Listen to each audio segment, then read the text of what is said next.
આજે તમને એ કબ્રસ્તાન વિશે જણાવીશ કે જે 500થી વધારે વર્ષ જૂનું છે. અહીં અંગ્રેજોની મોટી મોટી કબરો બનાવવામાં આવેલી છે અને અંગ્રેજી કારખાનાના વડા હતા. એને 1649ની સાલમાં મૃત્યુ પામેલા હતા. તેમની કબ્રસ્તાનમાં જૂનામાં જૂની કહેવામાં આવે છે.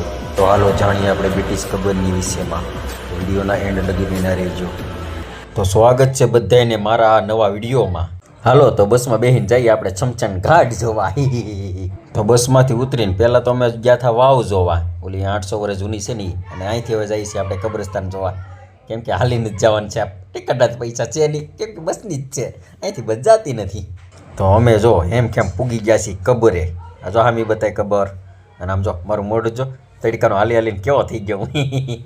હાલો તો આ બાજુ ગેટ નથી, ઓલી બાજુ છે, એટલે એ બાજુ જવું જશે. આ જો ગેટ છે. હવે હાલો જાય અંદર, જોઈ તો ખરા કેવી કબરું છે. જાય તો ઝાડું જતી મારે. ઓહો આ કબર છે, એવડા તો મારે ઘરે નથી. આવું તો મેં છે ને ફિલ્મમાં જોયું હોય, આ રિયલમાં તો પહેલી વાર જોઉં, સમજો આવું સારું હોય. વાહ. અને આજુબાજુમાં ઝાડવા બહુ મોટા મોટા છે, લઈને આમાંથી ડોકું કાઢશે ને તો આપણી તો વાટ લાગી જવાની છે. અને મેં હમણાં બોર્ડમાં એ વાંચ્યું હતું કે આનું બાંધકામ કે માનો ક્યાંય દાટવાનું ચાલુ કર્યું હોય એ ઠેઠ 17મી સદીમાં કરેલું છે. એટલે એના કેટલા વર્ષ થયા હોય મને કહેજો ને જરીક, મને નથી આવડતું. અહીં એ પણ લખ્યું હતું અંગ્રેજી કારખાનાના વડા કેવા હતા. એ છે ને 1649માં એના ભગવાનને પ્યારા થઈ ગયા હતા, એટલે કે ભાઈ એ મરી ગયા હતા. તે જૂનામાં જૂની કબર કયો ને તો એની જ છે, કેમ કે એનીથી જ મુહૂર્ત થઈ ગયું હતું. તો આ છે જો વિશાળ કબર છે ને જેની વાત કરીએ છીએ અમે. અને આ જો અહીં વોચમેન જો સખત કૂદતો જ હોય, એટલે ધ્યાન રાખીને ડાલું લઈને નકર વાહે થાય, એટલે અમે તો જો હાલતા ગયા નીકળી ગયા. અને આ એની બાજુમાં એની રાણીની કબર છે, અને આ જો ઓલી બાજુ છે ને એના ભાઈની કબર છે, કેમ કે આ બધા પાહે પાહે જ છે. અને આમાં જો લખ્યું છે પણ મને કાંઈ વાંચતા આવડતું નહીં. એવા તો અહીંયા 500થી 600 જણા હશે, એટલે કે એની કબર હો, બીજું કાંઈ મત નહીં. એટલે પહેલાં હતા ને ન કરી કા. અને મોટામાં મોટી કબર ગણો તો બે જ છે, એક એ આ વડા કહેવાતા એ ને એક એના ભાઈની. અને આ બધું છે નાન્યું નાન્યું, પણ એ બધા મુદ્દા થોડાક છોટા છોટા ન હોય, નાના નાના એની વિશે મને એવું લાગે છે. અને આમ જોવાનું એટલે, અને આ બધું ઝીણી ઝીણી વાહે મારે વાહે બતાવે છે ને બધી ઝીણી ઝીણી છે, એટલે કે એના સિપાહીઓ કહેવાતા હોય કે જે કહેવાતા હોય. પણ છે બહુ મસ્ત, જો કેવી છે ખબર. અને આ બધી છે ને બતાવીને નાન્યું નાન્યું જો. અને કોક કોક તો ખાલી પાણા ઠપકારી ન દીધા એવી છે આ બધી. અને અહીંયા આપણે ખબરો તો એવડી એવડી મોટી મોટી બનાવી નાખી, પણ એનો વંશ અહીંયા કોઈ આવતો હશે કે જોવા, કે પછી આપણે જ અહીંયા જોવા આવવાનું નકરું.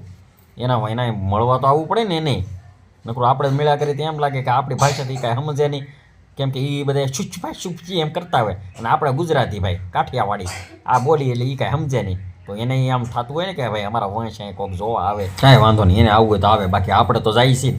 અને મારો વિડીયો જોઈને પાછા 2-3 બીજા જાય. આને તમ તારે એમ થાય એકલું નહીં લાગે, તમ તારે આવશે, તમ તારે મુંજાતા નહીં, બધા શાંતિ તમ તારે હુઈ રહ્યો મેલકોર.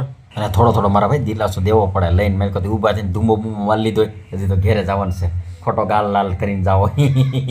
અને આ જવા દી તો નકર અહીં નહીં રાખ્યો તો. અને અહીંયા તો પાછી 5 વાગ્યા પછી એન્ટ્રી બંધ છે, અંદરનો માણા બહારની ને બહારનો માણા અંદરની, એવું કરી નાખે. કેમ કે આ બધા પછી રાખે આમાં અત્યારે આખો દિવસ સૂતા હોય, એટલે રાખે બધું ઊભા થવા હોય તો થાય ને એમ. એટલે અંધારામાં કોઈ અહીં જવાનું નહીં. વહેલા બધા અહીંયા આવો ને એ ઘાયે નીકળી જવાનું 6 વાગ્યા પહેલાં. તો અમે તો જો બહુ અહીંયા આટા માર્યા, પોટાય બહુ મસ્ત મસ્ત અહીં આવે છે. એટલે તમે અહીંયા પોટા પાડવા તો જરૂરથી આવજો અહીં, કેમ કે પોટા બહુ મસ્ત આવે છે. અને આમ જો આમ હું જો ચશ્મા બસમાં કેમ પહેરે જો. અંગ્રેજોને એમ થતું છે કે આ વળી ચશ્મા શું કહેવાય. એટલે પહેલાં ચશ્મા હશે કે નહીં હવે 500 વર્ષ પહેલાં, મને ખબર ન પડતી હશે કે નહીં હોય. મને તો લાગે તો હોય ને એ ભાઈ અંગ્રેજો કહેવાય, એની પાસે બધું હોય. તો હાલો અમે તો જો પોટા એટલા પડ્યા છે ને વિડીયો એટલા બનાવ્યા છે. ને તમને કેમ લાગે છે જો, કેમ કે તડકો બહુ લાગવા માંડ્યો છે, એટલે હવે જઈએ છીએ ઘર બાજુ જવાનું છે. અહીંથી હવે જવાનું છે ગઢ બાજુ. અને આ જો બધા કાંટા નાખીને માથે ઉતા છે. અને આ છે એના ભાઈની મોટી કબર, જો ઉપર છે ને એવડી. તો મારો દોસ્તાર પણ આવી ગયો છે બલૂમ લઈને અમને લેવા માટે.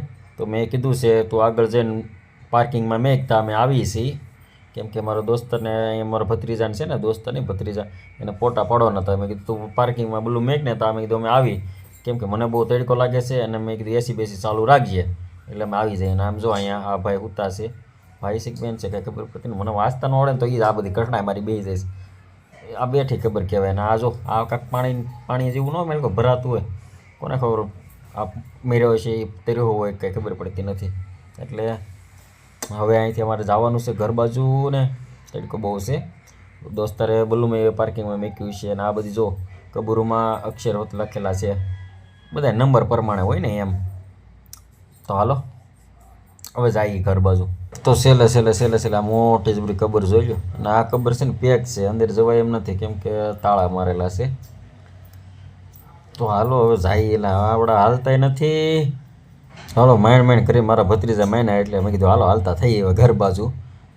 અને આ વિડીયો તમને સારો લાગ્યો હોય તો લાઇક શેર કરતા જઈજો. ને તમને હાલો બોડિયું બતાવો. અહીંયા જો ક્યાંક બોડિયું હતું આગળ.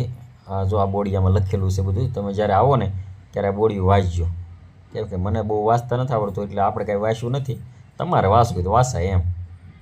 તો હાલો જાય ઘર બાજુ. હવે તમે જો ગેટની બહાર નીકળી ગયા છીએ અને અહીંયા શું લખ્યું છે ઉપર, બીટીસ ખબર, હા બીટીસ સીમેડી, હા સીમેડી કાંક લખ્યું છે. એમ તો ગુજરાતી થોડું આવડે મને. તો હાલો જઈએ હવે ઘર બાજુ.